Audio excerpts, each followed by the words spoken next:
Hey, guys! Hey, I found the compass. I found it. It's right here, guys. Guys, it's right here. It's right here. Kevin, what are you doing, man? Man, get up. Guys, get up. Guys, come on. We got to go on this journey, guys. Get up. Get up.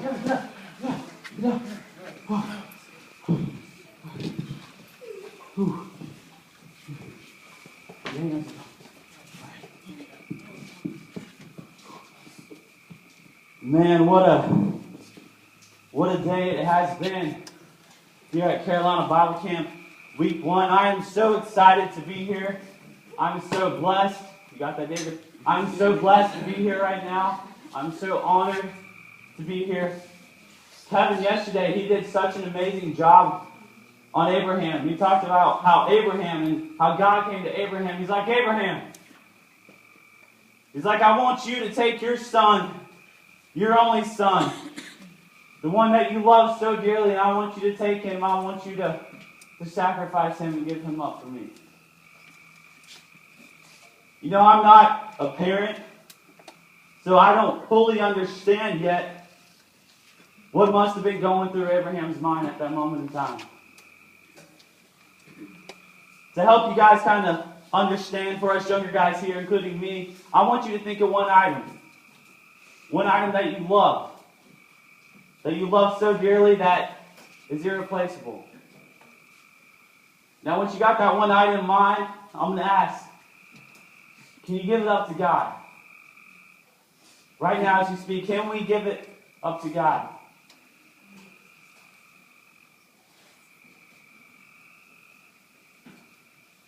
Let's go to Genesis 22.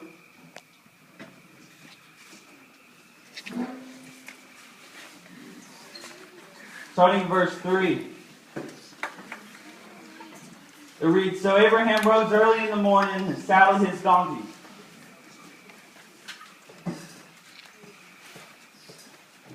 Wait a second. Hold on. Something's not right here. It says, he rose early. How many of us here would rise early to take that one thing that we love? It might be an Xbox, it might be a cell phone, it might be a pet dog. How many of us here would rise early to give it up to God?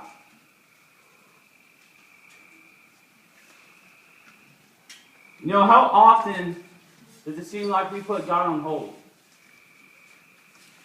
We say, God, I know what I'm supposed to do. I know what I have to do. But I've got something more important. We say, I'd rather go hang out with my friends than go to church. I'd rather be on my cell phone than study my Bible. What about our parents? How often do we put them on hold? You know, we all have rooms.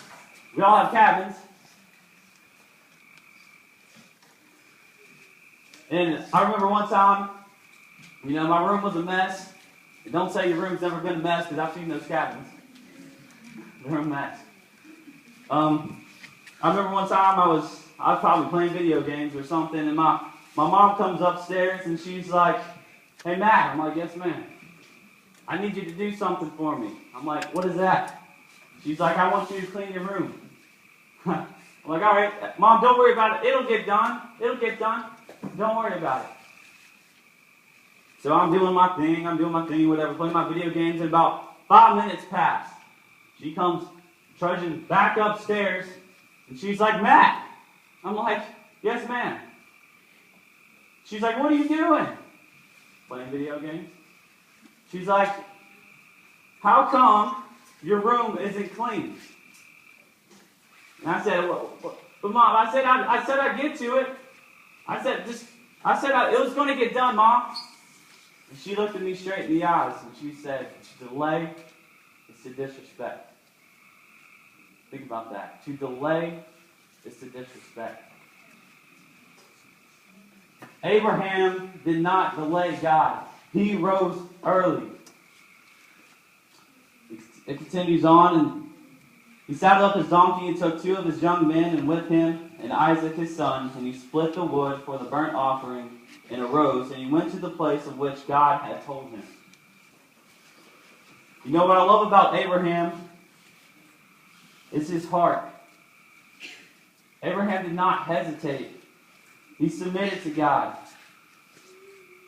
He did it without asking.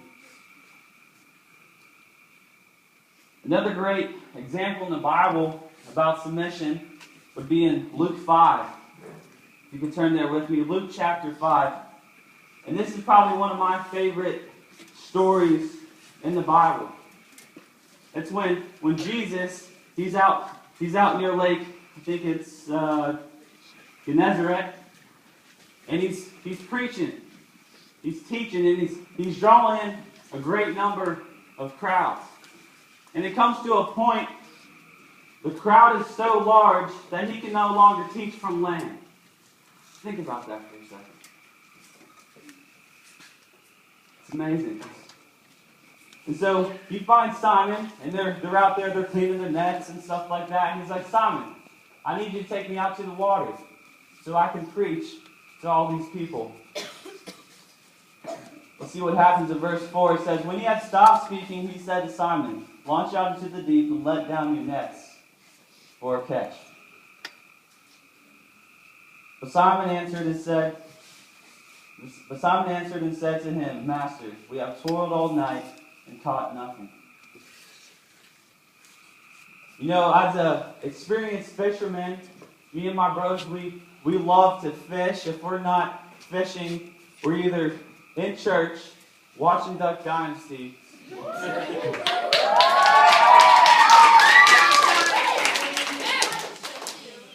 or we're out hunting or studying our Bible.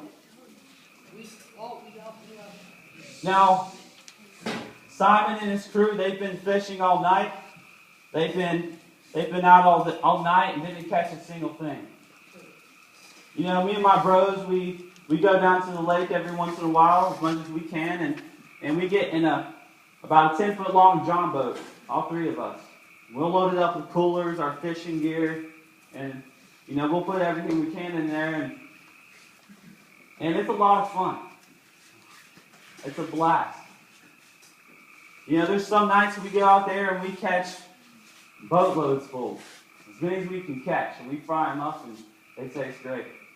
But there's some nights we go out there and, you know, we putt around and we do all the stuff and nothing. No catch at all. And it takes a lot out of you, especially when you don't catch a thing. But after all of that, look what Simon says to Jesus. He's like, nevertheless, at your word, I will let down the net. And when they had done this, they caught a great number of fish, and their net was breaking. So they signaled to their partners in the other boat to come and help them. And they came and filled both boats so that they began to sink. When Simon and Peter saw it, he fell down at Jesus' knees, saying, "Depart from me, for I am a sinful man, O Lord." For he and all who were with him were astonished at the catch of the fish which they had taken. And so also were James and John, the sons of Zebedee, and who were partners with Simon. And Jesus said to Simon, "Do not be afraid. From now on, you will catch men."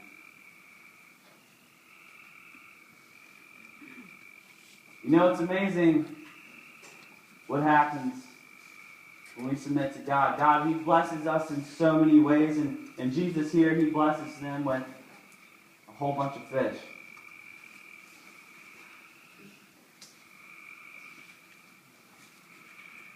We look at the story of Abraham and the story of Simon.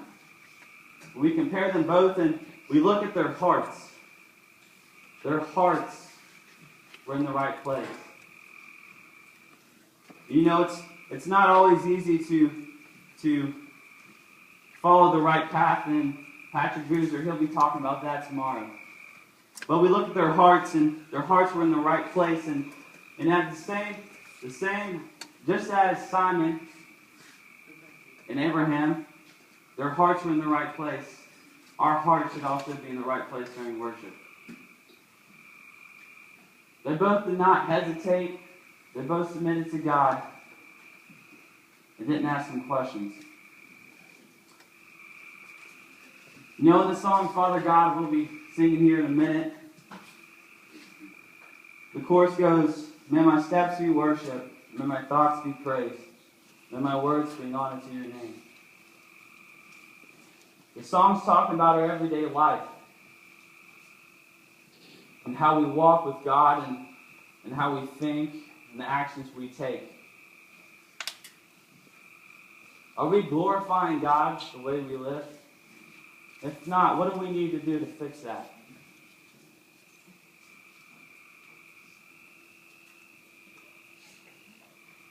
As we go out through the rest of this week, along this journey together,